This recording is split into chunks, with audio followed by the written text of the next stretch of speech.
안녕하세요. 10분 성경의 보통 목사입니다. 인생을 살다 보면 누구나 한 번쯤 만나게 되는 질문이 있습니다. 언제까지 이 지루하고 무료한 일상을 반복하며 살아야 할까? 또 너무나 고통스럽고 힘든 문제를 만났을 때도 이건 또 어떻게 이겨내야 할까? 오늘 영상은 바로 이런 질문들에 대한 성경적 대답입니다. 영상을 끝까지 보세요. 오늘은 창세기 26장에 있는 이삭에 대한 이야기를 나누려고 하는데요. 이삭은 굉장히 재미있는 인물입니다.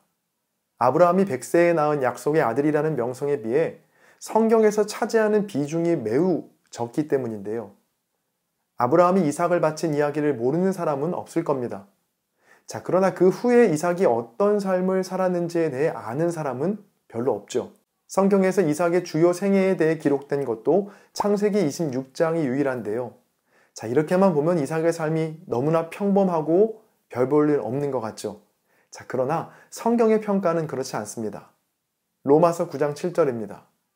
또한 아브라함의 씨가 다 그의 자녀가 아니라 오직 이삭으로부터 난 자라야 내 씨라 불리리라 하였으니.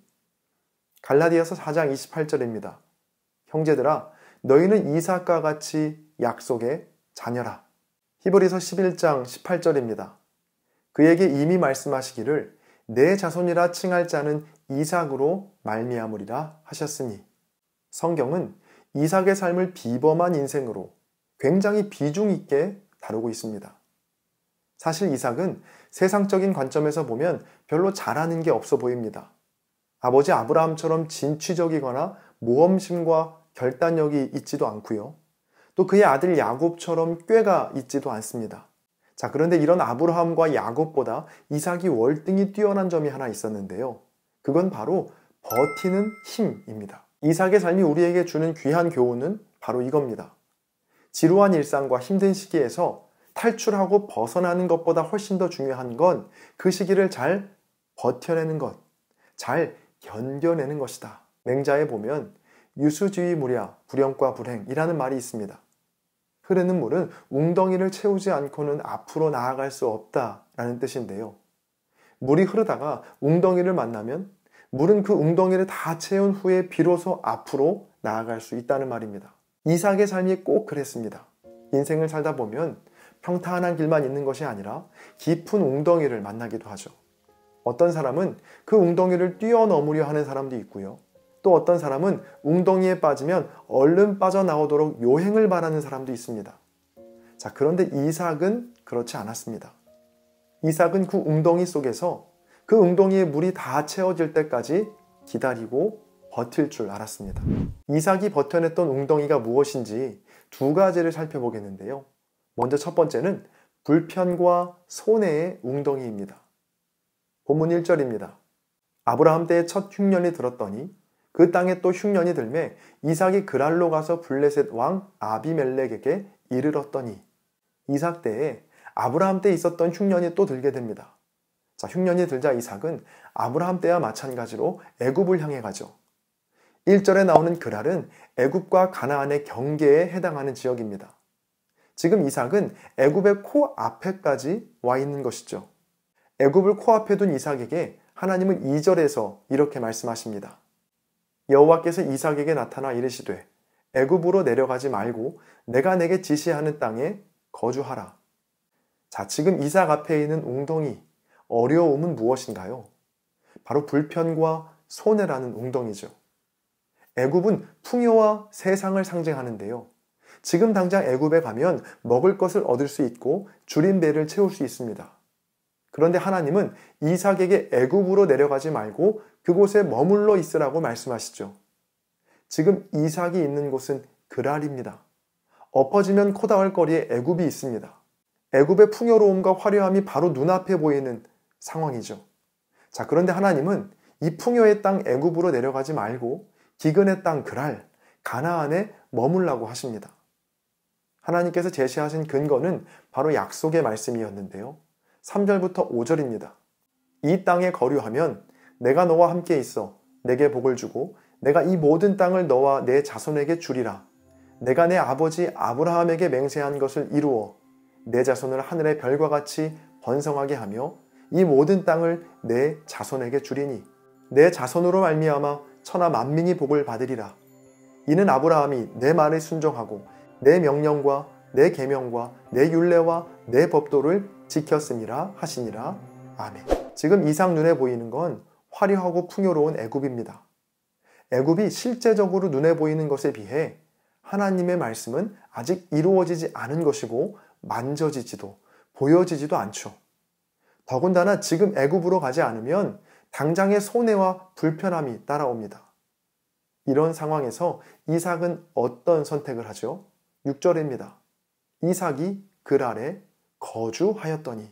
이삭은 눈에 보이는 애굽보다 보이지 않는 말씀을 따랐고 당장에 주어질 풍요보다는 손해와 불편함을 선택했습니다. 말은 쉽지만 말씀과 세상과 충돌할 때 말씀을 선택하기는 정말 쉽지 않습니다. 더군다나 오늘 이삭처럼 당장의 손해와 불편함이 따라오는 상황에서 말씀을 선택한다는 건 말처럼 쉬운 일이 아닙니다. 실제로 아브라함, 이삭, 야곱, 요셉 중에 유일하게 가나안을 한 번도 떠나지 않은 사람은 이삭이 유일합니다. 여러분, 절대 사탄은 대놓고 우리를 유혹하지 않습니다. 예배도 잘 드리라고 합니다. 기도도 열심히 하라고 하고요. 말씀도 잘 지키라고 합니다.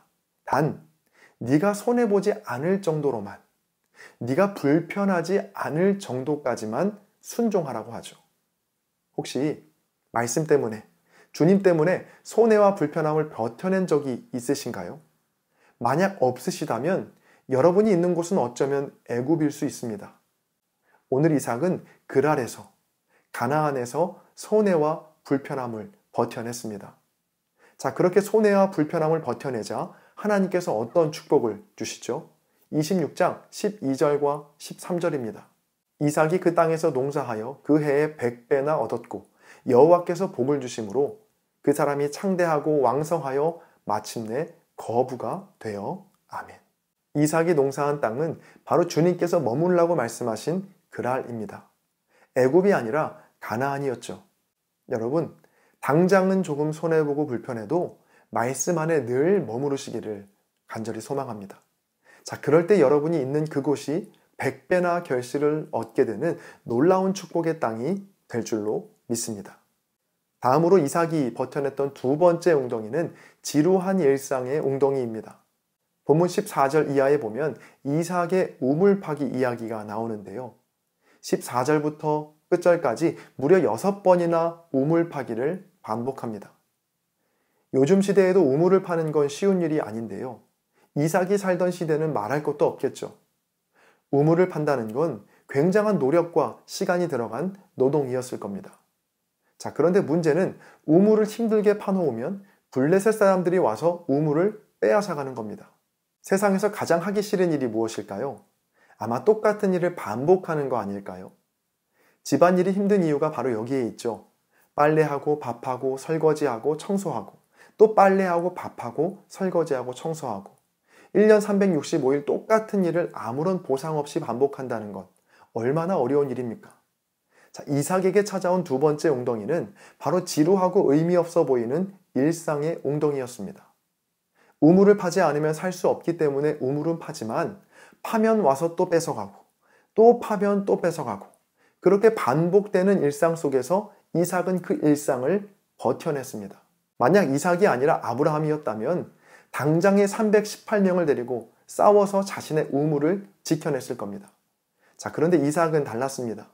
빼앗기면 또 다른 곳에 가서 우물을 파고 그곳도 빼앗기면 또 옮겨서 우물을 파고 이렇게 미련해 보일 정도로 아무런 싸움이나 저항 없이 지루한 일상을 견뎌내며 살아갔습니다.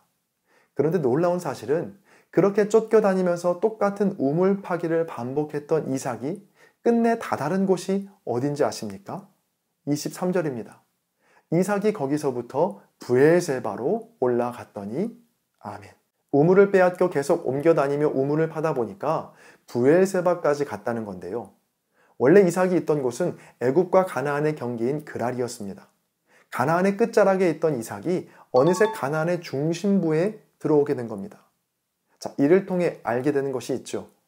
지금 보기에는 의미 없어 보이는 평범한 일상이지만 날마다 주님과 함께 하루하루를 살다 보면 어느새 하나님 나라의 중심부에 들어가게 된다는 겁니다. 여러분에게도 이삭의 우물파기와 같은 일들이 있을 겁니다.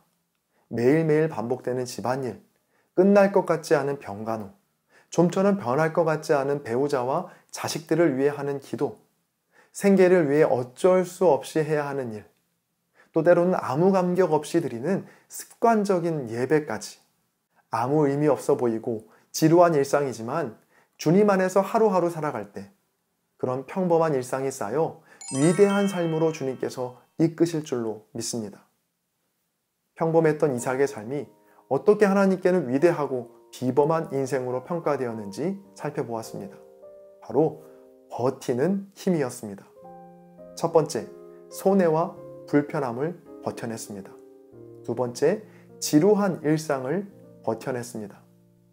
저와 여러분도 이삭과 같이 삶에 어떤 일이 찾아와도 버텨내는 힘으로 세상의 인정이 아니라 하나님의 인정을 받고 마침내 하나님 나라에 입성하는 놀라운 축복의 사람들이 다 되시기를 바랍니다. 오늘의 영상이 여러분의 신앙생활에 도움이 되셨다면 구독과 좋아요 그리고 댓글로 10분 성경을 응원해 주세요. 하나님의 말씀이 두루 통하는 그날까지 10분 성경은 계속됩니다. 감사합니다.